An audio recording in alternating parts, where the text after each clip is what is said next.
one of the worst was, I was always one of the bigger kids, so they'd always taunt, and, they gang up on you. If you're a big dude, they never one-on-one. It's always 5-on-1. Are you American, right? I was born in Winnipeg, but grew up in Chicago. So born in Winnipeg, grew up in Chicago. Yeah. So this is in Chicago. Yeah. Okay. So I tell my father I'm getting jumped by 2 or 3 guys. So he says, okay, what you do first, you take out the ringleader. And I'm going, oh, fuck.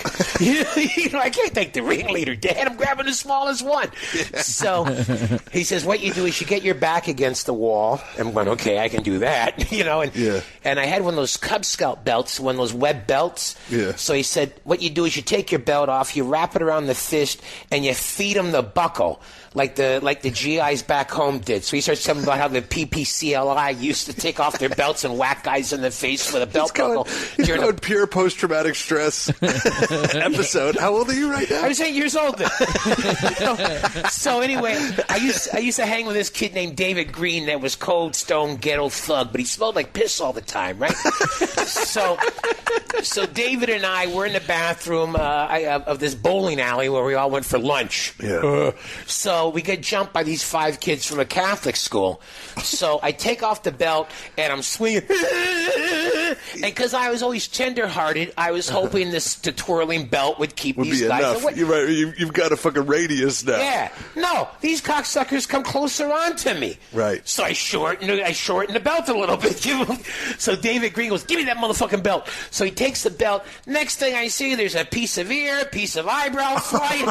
He just waits until he's taking them all down, right?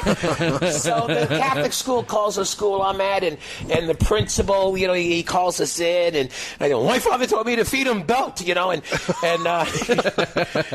the principal says, well, your father told you that so you could protect yourself, not so David Green could protect you. But what a fucking change in times, though, right? The principal is still kind of siding with your dad. He's like, well, he wasn't wrong, Well, he was pissed because he got it, and the Catholics, of course, they're crying because, when, like I said, there was like a piece of eyebrow flying off. Oh, my God. And David came from one of those one of those families where they all fought hard and tough, this at 8. Right. So, and I said, and what if David Green had knocked out somebody's eye?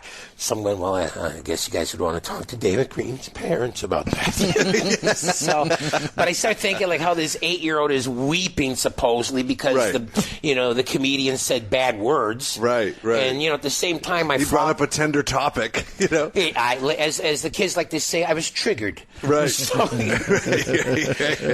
or another time around the same age, my dad, told me, well, you take a bat to them and you take their knees out. This is 8 years old. Damn. So my dad drove me to this kid who was like giving me a lot of trouble. He drove me to the kid's house and said, you go to the door with a bat and you let his family know what's going to happen if he doesn't smarten up. So I go to the house and, I walk to the door and I'm walking as slow as I can.